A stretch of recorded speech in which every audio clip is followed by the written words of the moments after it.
Mesdames, Messieurs, bonjour à toutes et à tous. Bienvenue au journal. Les sociétés à capitaux publics ont une occasion de maîtriser le SYSCOA, le système comptable ouest-africain.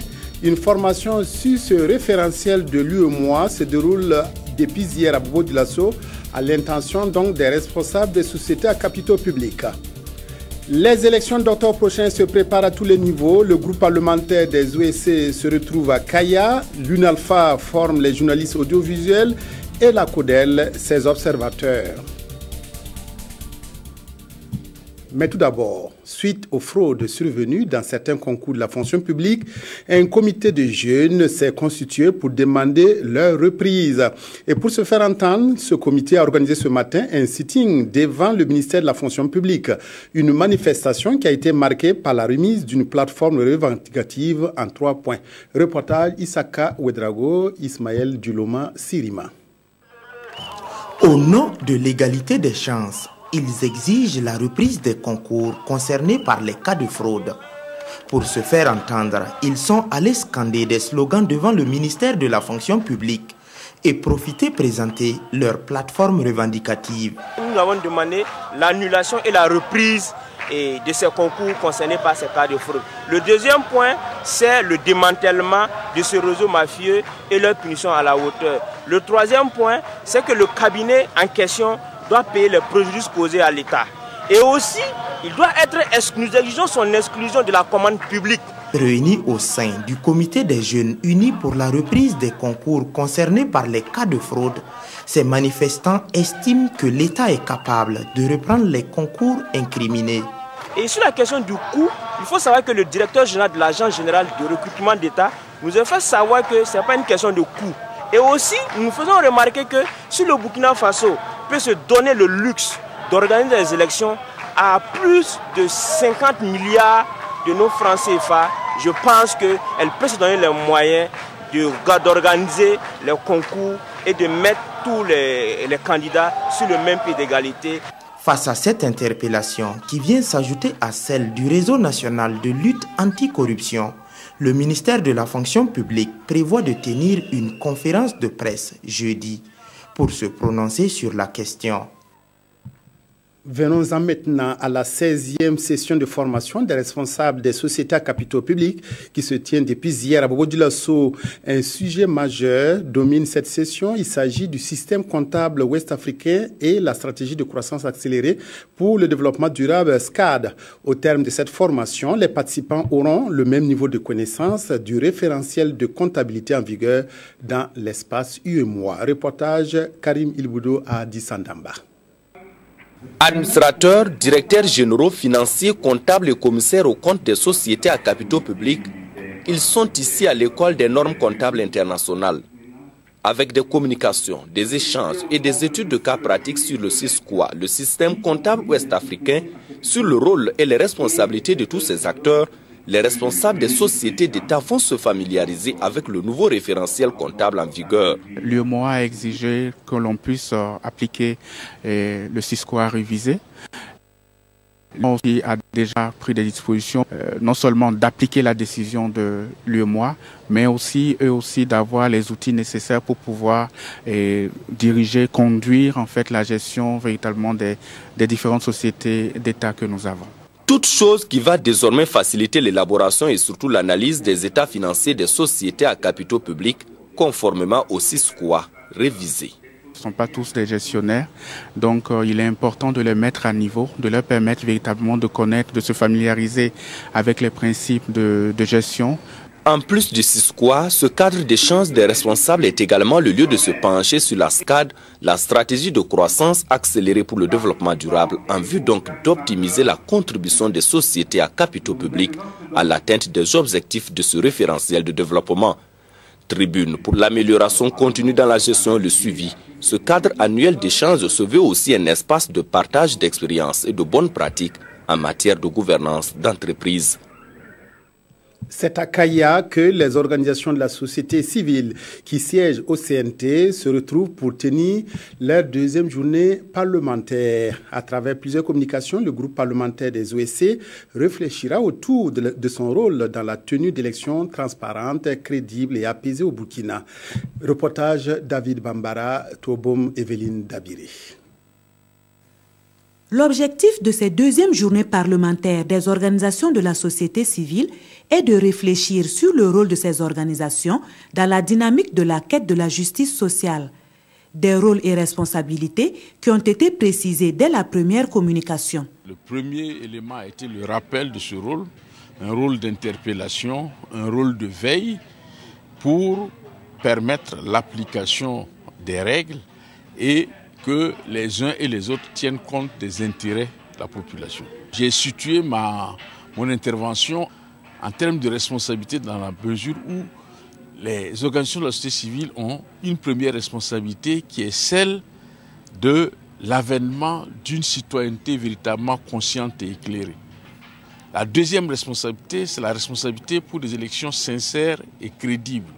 C'est le rôle de veille et d'interpellation. La troisième responsabilité, c'est la responsabilité de la tempérance. En plus, la question de l'administration électorale sera abordée. La finalité de ces journées, selon ces organisations, est d'apporter leur contribution à l'édification d'un Burkina démocratique tourné vers la promotion de la justice et le développement intégré. Ils sont 20 formateurs à bénéficier de connaissances sur la surveillance des élections. Ces formateurs iront à leur tour dans les provinces appuyer les observateurs membres de la Convention des organisations de la société civile pour l'observation et la surveillance domestique des élections, en abrégé CODEL. La CODEL initie une série de formations pour jouer sa partition lors des élections du 11 octobre prochain. Mounira Kéré, Tanga Kafando. 30 formateurs participent à cette session de formation à l'issue de laquelle ils seront déployés dans les provinces afin de former à leur tour 4000 observateurs membres de la CODEL, la Convention des organisations de la société civile pour l'observation domestique des élections couplées du 11 octobre 2015. Il s'agit d'abord d'analyser le cadre juridique des élections. Il s'agit également de savoir qu'est-ce qu'on doit observer lorsqu'on est observateur dans un bureau de vote, à partir de l'ouverture du bureau de vote, pendant les opérations électorales, pendant le dépouillement, que dit la loi électorale en la matière. Donc c'est tous ces rudiments qui vont leur être dispensés. Le système Room sera enseigné aux participants, une stratégie de surveillance des élections qui permet le comptage parallèle des résultats des votes sans incidence. Ce que la CODEL va faire, c'est déjà être sur le terrain, c'est de noter ce qui fonctionne bien, mais également ce qui ne fonctionne pas très bien. À la différence de ce qui se faisait avant, ils vont immédiatement saisir les circuits de la CENI pour leur dire attention, à tel endroit, il y a tel dysfonctionnement. La rencontre dure 48 heures et marque le coup d'envoi d'une série de formations au profit des observateurs des élections à venir. L'initiative est de la CODEL avec le soutien du Centre pour la gouvernance démocratique, Diakonia et le National Institute for Democracy. Personne ne sera laissé au bord de la route dans les préparatifs des prochaines élections, surtout pas les journalistes de l'audiovisuel. L'Union nationale de l'audiovisuel libre du Faso, UNALFA, forme des confrères. Cette formation tourne autour du traitement de l'information politique et du suivi de la campagne électorale. Saratou Sissé, Nathalie Savadgo. L'UNALFA, l'Union nationale de l'audiovisuel libre du Faso, à travers son projet Faso Média, offre des formations à des journalistes de 30 radios. L'objectif est de mieux les outiller afin qu'ils puissent relever les défis pour les élections prochaines. Il s'agira essentiellement donc de permettre aux uns et aux autres d'avoir une meilleure gestion donc de l'environnement rédactionnel dans un premier temps.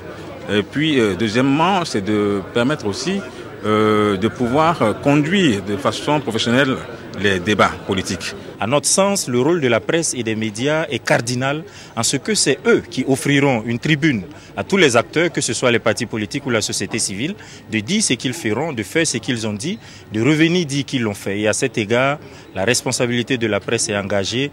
Pour peu qu'elle ait les capacités et les moyens suffisants, nous avons foi qu'elle jouera son rôle. Le projet Faso Média lancé depuis le 15 février 2015 a pour objectif d'améliorer d'ici à février 2017 la formation de plus d'une centaine de professionnels burkinabés des presses écrites en ligne et audiovisuelles. Il envisage entre autres la réalisation d'une émission dénommée Le Grand Oral avec les candidats à l'élection présidentielle et mettre en place une soixantaine de correspondants électoraux.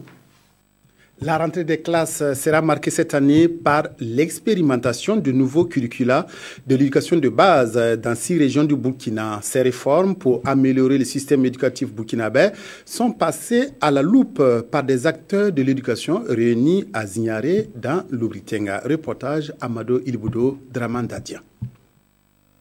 Pour relever le défi de l'éducation de base, le Burkina s'est engagé dans un vaste chantier de réforme curriculaire en vue de prendre en compte les thèmes émergents liés à nos réalités socio-culturelles. C'est une rupture parce qu'on a revu de fond en comble tout le programme qui existait pour les remplacer par de nouveaux curricula qui prennent en compte l'environnement maintenant du Burkina Faso. D'où cette session de formation qui réunit ici à Zignaré des responsables administratifs, pédagogiques et des partenaires sociaux pour 3 jours d'échange sur les enjeux de la réforme du système éducatif. Aux partenaires de l'éducation, vous avez la lourde mission d'accompagner l'équipe école dans la mise en œuvre des nouveaux curricula dans vos écoles respectives. Aux responsables déconcentrés de l'éducation de base, vous êtes les acteurs de première ligne et la lourde et délicate mission de conduire au mieux l'expérimentation.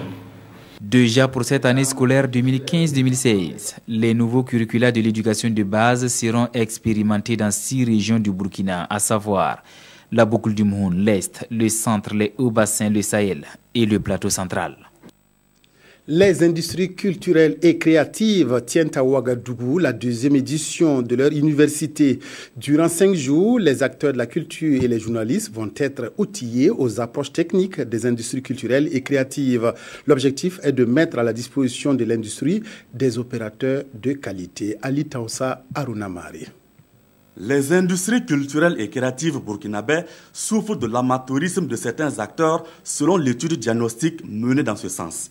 Pour limiter les dégâts, la 2e édition des universités des industries culturelles et créatives, UNIVESTIC, opte pour le renforcement des capacités des journalistes, des entrepreneurs culturels et des cadres de l'administration culturelle déconcentrée. L'objectif de cette initiative, c'est de renforcer les capacités du monde des entrepreneurs culturels dans cette quête, n'est-ce pas, de développer les industries culturelles et créatives qui, vous le savez bien, sont encore embryonnaires dans notre pays. 3 modules de formation portant sur les stratégies de promotion des industries culturelles et créatives et leur analyse sont inscrits à l'agenda de ce rendez-vous. Mon thème va porter sur le management stratégique de la carrière de l'artiste. Il s'agira pour nous de voir avec les artistes et leurs managers notamment comment est-ce qu'on peut assurer la qualité dans la carrière de l'artiste et faire en sorte que ça dure le plus longtemps possible, que ce ne soit pas un feu de paille. Il y a des artistes, vous savez, ils sortent un album ou bien un titre, ça marche bien et puis bon, du jour au lendemain, ils disparaissent de la situation et après on les rencontre dans des situations de vie qui ne sont pas du tout agréables. Les UNIVESTIC 2015 s'achèvent le 11 septembre prochain. À l'issue de la formation, le département de Jean-Claude Dioma espère disposer de professionnels aguerris pour donner un coup de fouet aux différents compartiments de la chaîne de production et de promotion culturelle. L'appel des différentes organisations de la société civile en faveur de la reprise des concours de la fonction publique est relayé aujourd'hui par les quotidiens de la place. Le problème du gaz butane et la fin de la subvention de l'État intéressent aussi mes confrères. La revue de presse, Touboum, Evelyne Dabiré. L'appel à la reprise des concours de la fonction publique est unanimement relayé par vos quotidiens de ce jour. Sur le qui-vive et dans les colonnes du journal Le Soir, l'ODJ, l'Organisation démocratique de la jeunesse, soutient l'appel à la reprise des épreuves. Le RENLAC emboîte le pas à l'ODJ et exige la reprise des concours. Les justifications données par le RENLAC est qu'il se dit soucieux de l'égalité des chances d'accès à la fonction publique, rapporte aujourd'hui au Faso. Sidoya rappelle la liste des concours incriminés. Ce sont l'ENAREF, cycle A, B et C, les assistants des douanes, les conseillers des affaires économiques, les AIS, agents itinérants de santé et d'hygiène communautaire. À ce sujet, conclut mon confrère Le Quotidien, un sitting est même prévu ce matin au ministère de la fonction publique pour la satisfaction de leurs revendications. Autre fait de l'actualité, le pays, lui, s'intéresse à la fin de la subvention du gaz acheté par Sodigaz et questionne sur les éventuelles conséquences. Et c'est Fabrice Yannick Naré, responsable de la communication à Sodigaz, qui monte au créneau et explique. S'il y a une institution qui doit se prononcer sur la question de la subvention du gaz vendu par Sodigaz, c'est bien le ministère de l'Économie et des Finances. Une sortie explicative qui est suivie d'un communiqué de presse de la société qui précise « Sodigaz n'a jamais reçu et ne reçoit pas un franc de l'État ou de la Sonabi pour son fonctionnement. Sodigaz a refusé depuis 2001 de prendre en charge à la place de l'État la subvention parce qu'elle ne doit pas préfinancer la Sonabi. » À la fin de cette édition, merci de l'avoir suivi, merci de votre aimable attention à la RTB.